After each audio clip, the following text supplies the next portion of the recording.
The topic that I'm going to cover today is about the mapping. And there are two types of mapping initially. One is perceptual mapping. So, as the name indicates, we are drawing the perception of the consumers about the brands. So, in this case, we ask the respondents that kindly compare the different brands. If they are similar, give some number. If they are different, give some number, and then we can plot them. And plotting, the plot will tell you that which brands are the competitor to each other, and which brands have their unique positioning, which brands are different from each other.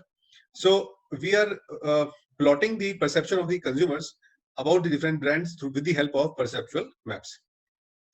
Now, the second part is the preferential mapping. As the name suggests, it is a preferential, means why the consumer prefer the brands.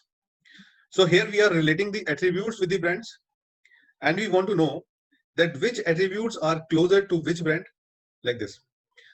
And the two different concepts which you can help in understanding the perceptual map and preferential map. Number one is differentiation. There are two types of strategies in the marketing, and these are the differentiation marketing, and this is another is positioning.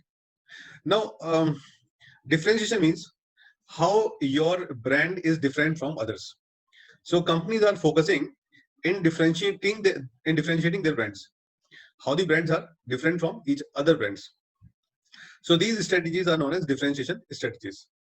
In second case, positioning, the companies are not trying to differentiate their brands. Rather, they want to create some unique image in the mind of consumers. So whenever you heard about some brands, some image emerges in your mind, and that represents the positioning. For example, whenever I say Maruti, it means some attributes comes in your mind. For example, in my mind, the fuel efficiency is coming, low maintenance cost is coming, and the reasonable value for money is also coming. So whenever I consider Mercedes, so some attributes are coming in my mind, like for example, the status, expensive, right, luxury. So these attributes comes in my mind. So that is the positioning. And whenever you heard about Shah Rukh Khan, Amitabh Bachchan, right, or Akshay Kumar, so some image comes in your mind, that is the positioning. So there are two types of strategies in marketing: differentiation and positioning. I hope you understand that. In differentiation, the brands are trying to differentiate them with respect to other brands. In positioning, the companies want to create some new position in the market. And now the question is that, are we successful in differentiating ourselves, our brands, or are we successful in positioning the image? Are we successful? So I am going to give you the answer of this with the help of three exercises. One is the perceptual map, second is the preferential map, and third is the correspondence analysis. Now I am going to answer three questions, two or three questions. The question number one is that, are we able to differentiate our brand with respect to other brands? Are we successful in positioning the image which we are trying for many days? And who are our nearest competitors? So what is the image of our brand in the mind of consumer? Now we are going to find out the answer of these questions with the help of the perceptual map and preferential map techniques. So first method is known as perceptual map. So there are two things here. One is the perception and second is the map.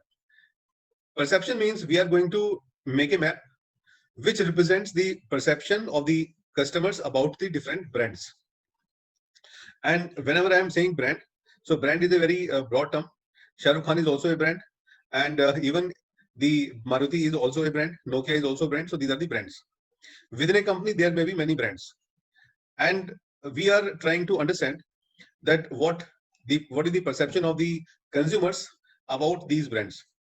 And we are going to plot these perceptions with the help of a map, and the map is called perceptual map. So perceptual map is that which identify the images of the brand, product, services, etc., and are usually constructed with the help of multi multi-dimensional scaling. Basically, the technique is multi-dimensional scaling, but actually we are doing only two-dimensional scaling, because three-dimensional scaling, four-dimensional scaling are very difficult to understand. So usually we make two-dimensional map, and in these two-dimensional map we represent the different brands. Like now, first of all, I'm going to tell you that what kind of questionnaire we are going to use for conducting this kind of map. In this slide, you can see the questionnaire, and you need to understand this questionnaire, otherwise you will not understand the technique. Now, there are two sections in this questionnaire. The section number one is that I'm asking about the different demographic profiles, and the reason is that so that I can compare the perception of male versus female, perception of young people versus old people versus middle people, the perception of the middle class, upper class, lower class, or self-employed, business, service. So basically, the first section is the demographic profile. This is just for comparison. And in section B, now read the section B very carefully. Fill the blank cells. Actually, this is a matrix, and 1, 2, 3, 4, 5, 6, 7, 8 are the name of the brands. 1, 2, 3, 4, 5, 6, 7, 8 are the name of the brands. So I am asking you that kindly fill the blank cells of the matrix shown below from 1 to 10. I repeat, from 1 to 10, where 1 stands for high similarity, highest similarity. Means if two brands are exactly similar, you provide 1, and if they are exactly dissimilar, then you can provide 10. For example, if I ask you that, let me give you some example. For example, let's say I am comparing the car. So I am taking the Maruti and the Hyundai, and I'm taking the BMW, and I am taking the Mercedes. So here Maruti, Hyundai, BMW, and Mercedes. Now Maruti and Maruti is 0. Why it is 0? Because they are exactly same. So Maruti and Maruti 0, Hyundai and Hyundai 0, BMW and BMW 0, and Mercedes and Mercedes 0. So you can see that the main diagonal of this matrix have the 0. 0 means there is no difference. There is no difference between Maruti and Maruti. There is no difference between Hyundai and Hyundai. There is no difference between BMW, BMW. So the main diagonal of the matrix comes 0. And because the Maruti, Hyundai or Maruti, Hyundai, so these two are just reciprocal to each other.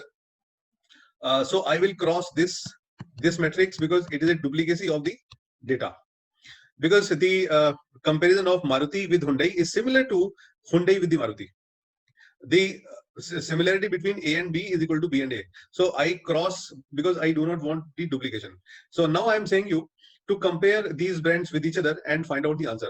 Now in this case, I am comparing the Maruti with the Hyundai, and I know that they are similar to each other. They're not very different. So I put 3. Means they are similar. When I compare Maruti with the BMW, I know that they are very different. So I can put 9. Similarly, if I compare Maruti with the Mercedes, these are the brands or the companies or the cars, right? So Maruti and Mercedes are very different. So I can put 10. They are exactly dissimilar. Similarly, if I compare Hyundai with the BMW, you know that Hyundai and BMW are very different. So I can put 8. Hyundai and Mercedes, they are different. I can put 9.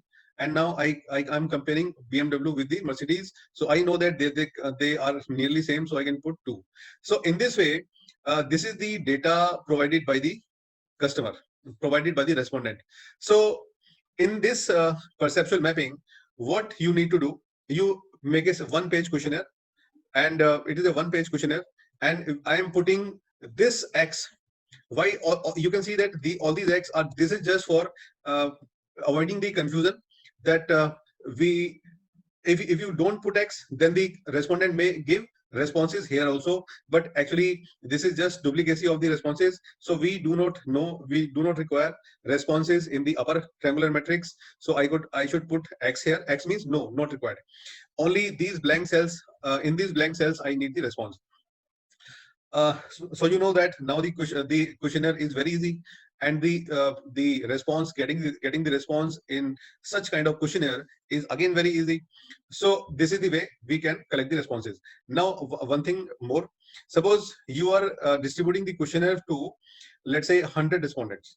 So for each cell, let's say this cell is having 100 responses. So you take the average of that and write the average here, like 7.2. So you have to find out the average of the numbers provided by the respondent to you, and you will fill the number here. So in this way, we will collect the data set. So now after collecting the data set, you are having only one single matrix like this, and this single matrix is enough for running the perceptual map. So I hope it is clear now, and the way you can fill the questionnaire. Now let's move to the next slide. After that, what actually we want? What is the output of perceptual map? The perceptual map is coming like this.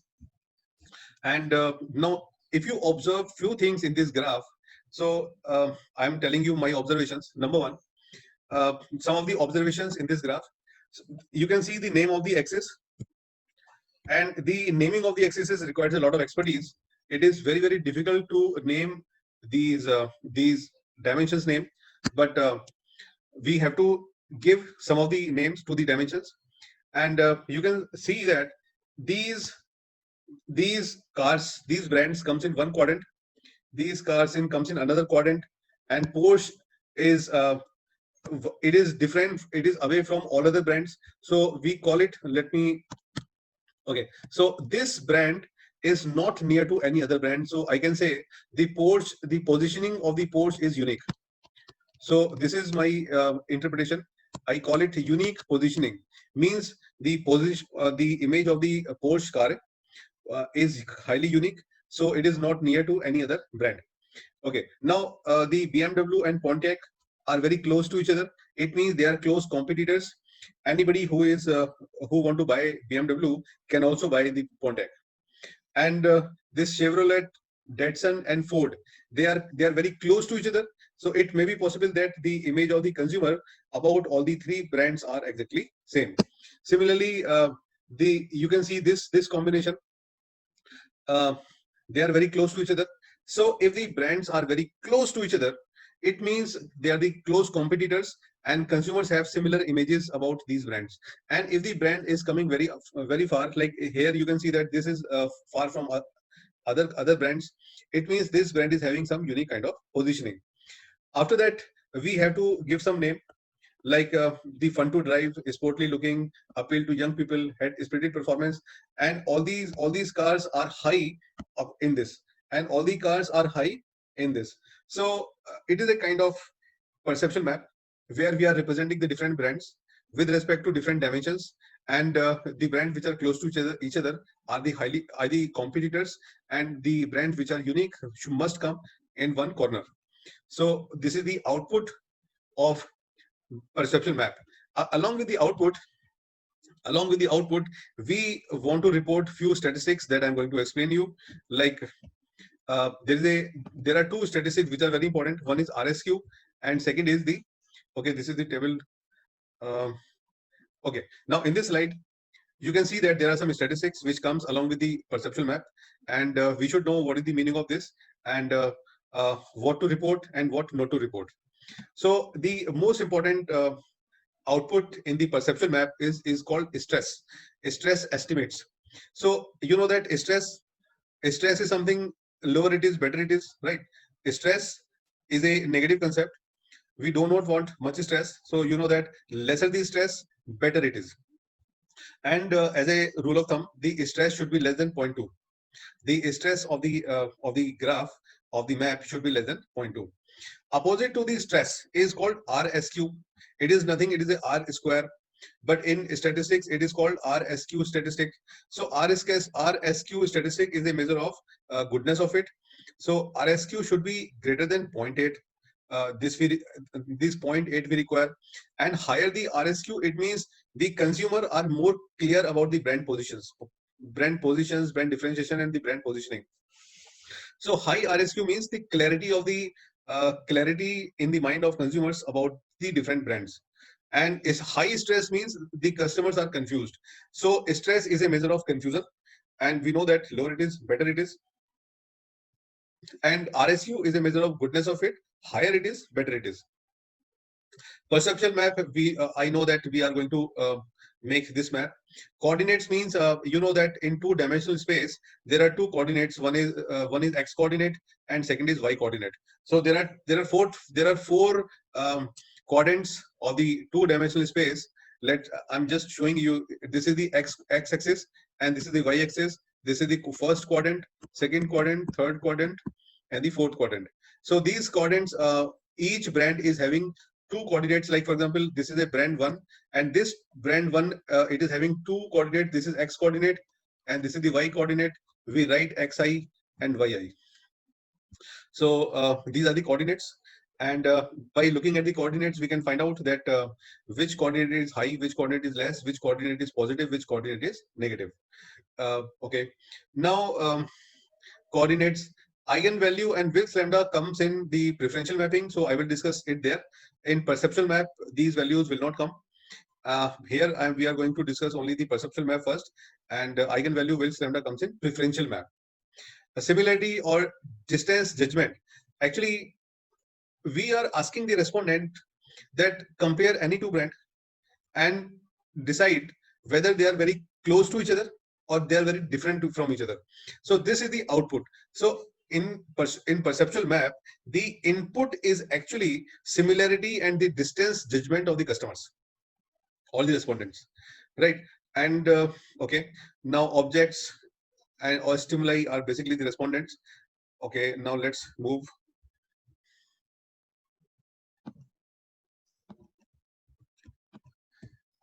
These are the commands. I gave you these commands just for your help, that how to make the preferential plots. So I will show you that how to make the preferential plots. So we are going to use these commands. No, not a problem. And okay, now I'm going to open a exercise practical data and will show you that how to run the commands. Okay, so I shared some of the data set with you. Like for example, this is the data set which I'm going to use for preferential mapping. And if you see the data set, you will understand that how you fill the data set. And let's see.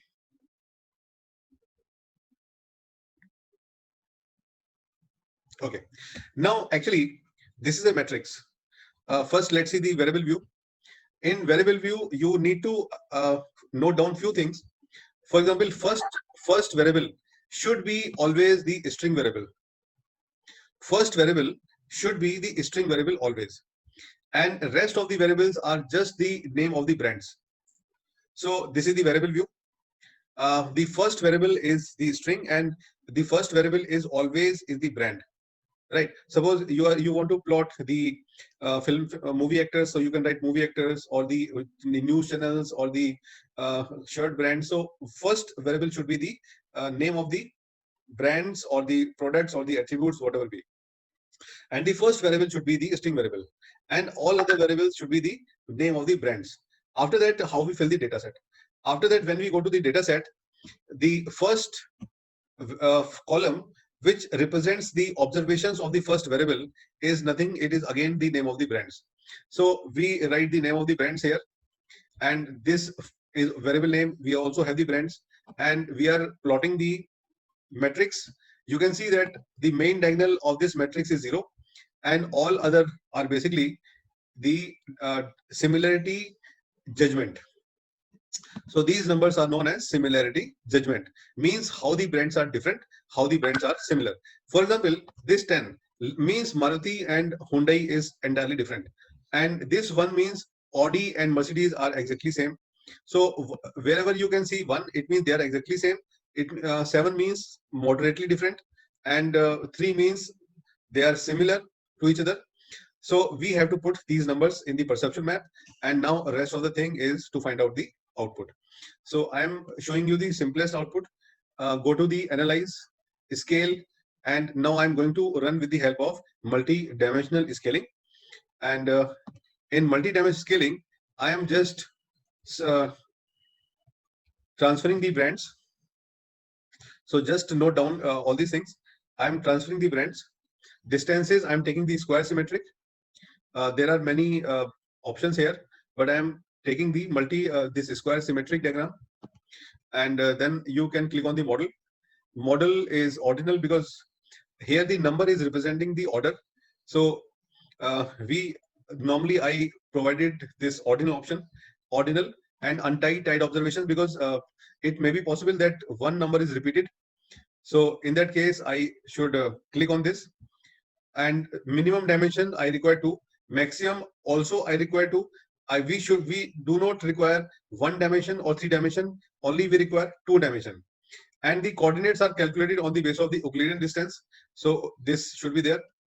Continue, then go to the options. In options, the most important is the plot.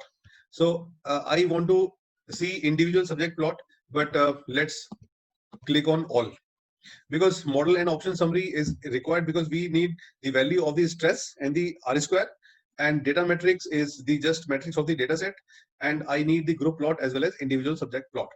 So after these commands, just go click OK, and let's see the magic. Now output is there. First value I have to check is the, now let me check the output. This is the data matrix.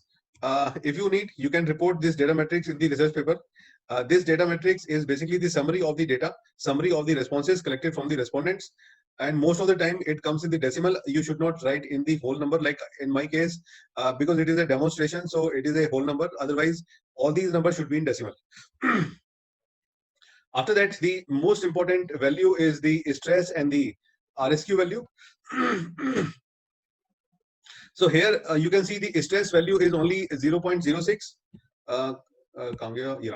So the stress value is only 0.06. So stress is very low. As I told you earlier, the stress value should be less than 0.2. And the R square value is very high, should be very high. It is here 98. The minimum expected value of R square is 0.8. Okay, after that, in the paper, you need to report this also. So first thing you need to report is the data matrix. Second thing you need to report is the stress and RSQ value. And after that, these are the coordinates of the different brands. You can, if you want, you can see, you can report these coordinate also. If you're writing a thesis, you can report these coordinate also, number 3. And number 4, and the last, we need to report this is the brand. Yeah, this is the brand. Yeah, in this case, what is the interpretation? Interpretation is that whatever is the response, the interpretation is Hyundai and Mahindra are very close competitors. Toyota and Honda are very close competitors. Maruti and Ford are very close competitors. Nissan is having unique positioning. BMW and Audi and Mercedes, 3 cars are having the same perception. Actually, from middle class, all the cars are same. Should fall in one category. So the BMW, Audi, and Mercedes, they are coming near to each other, because from a layman perception, all the 3 are same. So they are coming in one group, and Maruti and Ford are same. Toyota and Honda are same. Same means they are close competitor to each other. And Hyundai and Mercedes are same. Mahindra is same. Tata is having some different unique positioning, because it is not coming very close to other brands. And Nissan is also coming very unique. It is having the unique positioning in the market. Now after that, we have to name the dimensions. And if I see the dimensions, the x-axis, the positive side of x-axis is represented the economy cars, and the negative side of the x-axis is representing the status cars, very expensive cars. So this is, you can give this name to the x-axis. Similarly to the y-axis, I can say the so it is quite difficult to give the name of the y-axis, because Nissan is negative. In what sense, I have to find out. Not negative, maybe some unique positioning. And the positive side of y-axis is representing the, yeah, we need to think a lot on this, because after looking at the x-axis, I can give the name very easily, but naming the y-axis is very difficult here. And but those who are in marketing, they can do it very easily. So my knowledge about the cars is very limited. Maybe, so I'm having a problem. I'm not expert of the car. Otherwise, you can give the name of the car, x-axis and the y-axis. So this exercise is known as perceptual map. I hope you understand this. You understand how to make the perceptual map. What is the output which comes in the perceptual map, and what is the output we have to report in the research papers.